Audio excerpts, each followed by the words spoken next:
नमस्कार, मी लतिका। आज मी तुम्हाला झटपट असं नवीन बटाट्याचं कालवण बनवून दाखवणार आहे। त्यासाठी साहित्य काय काय घेतले। एक कांदा बघा असा फोडून मी गॅसच्या जाळीवर भाजून घेतलेला आहे। खूप रेसिपीत दाखवलाय कसा भाजायचा। एवढं सुक्क खोबरं आहे असं भाजून घेतलेलं आहे। तुकडे करून भाजलं तरी चालेल। लसूण घेतलेला एक 7 ते 8 पाकळ्या। 2 हिरव्या मिरच्या पण मी भाजून घेतलेल्या आहेत।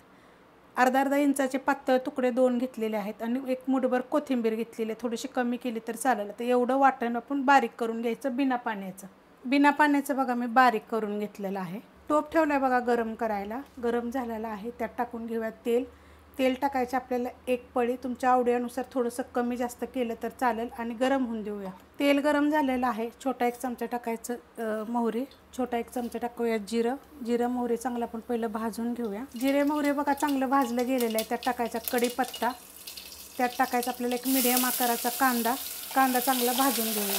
कांदा बघा हलकासा भाजलेला आहे। त्यात टाकायची थोडीशी एकदम हिंग पावडर, त्यात टाकायची आपल्याला थोडीशी हळद, घरची हळद आहे बघा किती छान कलर आलेला आहे। त्यात टाकायचं आपण हे जे वाटण बनवलं होतं हे वाटण टाकलेलं आहे। आता 1 मिनिटभर पहिलं परतून घेऊया।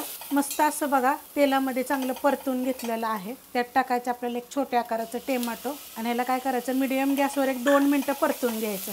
मस्त असं बघा मी परतून घेतलेलं आहे। गॅस करणार आहे एकदम बारीक आणि त्यात आपण टाकूया साहित्य। चवीनुसार मीठ टाकायचं, 1 चमचा गरम मसाला पावडर, 1 चमचा आपला कोल्हापुरी मसाला। ह्याच्या जागी तुम्ही कोणता जो असेल तो टाकला तरी चालू शकतो। सगळ्या रेसिपी मी अपलोड केलेल्या आहेत। जिरे धने पावडर 1 चमचा आणि ह्याला चांगलं परतून घेऊया। मस्त असं बघा मी परतून घेतलेलं आहे बारीक गॅसवर।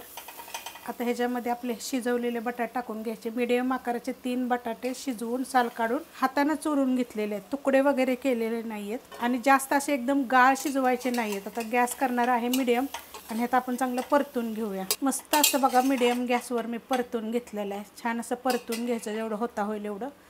मसाले टाकताना असं परतताना काय करायचं, गॅस कधी पण थोडासा बारीक करायचा म्हणजे आपले कुठलेही मसाले जळले जात नाहीत। ह्यात आपल्याला पाणी टाकायचं आहे। तर मी गरम पाणी केलेलं आहे ते टाकणार आहे मी।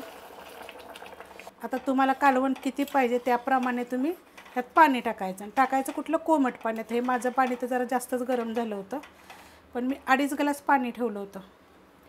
त्यातलं मी आता पहिलं हे ओतलेलं आहे बघा असं लगेच उकळलं जातं। ह्याच्यामध्ये मिक्सरच्या भांड्यामध्ये मसाला होता, त्यात थोडंसं मी कोमट झालं पाणी टाकून घेतलेलं आहे। मस्त असं तर हे मिक्स करून घेतलेलं आहे। आता ह्याला चांगलं आपण उकळून देऊया।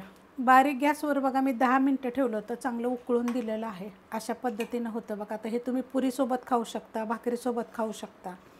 थोडेसे छोटे छोटे तुकडे केले तरी पण चालेल, पण कापून घेण्यापेक्षा ना कधी पण असे तुकडे करायचे ना। असे जर कालवण करायचं असेल का नाही तर जास्त बटाटा गाळ असा शिजवायचा नाही आहे, म्हणजे एकदम छान असं चवदार होतं। अजून एक गोष्ट तुम्हाला सांगते, जर तुम्हाला हवं असेल का नाही तर ह्याच्यावरच थोडंसं तुम्ही घेताना घ्यायचं थोडंसं हे आणि ह्याच्यावर थोडीशी आपली जी मिसळची शेव असते ना ते टाकायची आणि तुम्ही एकदा पावाबरोबर खाऊन बघा, खूप छान लागतं। रेसिपी आवडली तर लाईक करा, सबस्क्राईब करा, कमेंट करा आणि शेअर बी करा।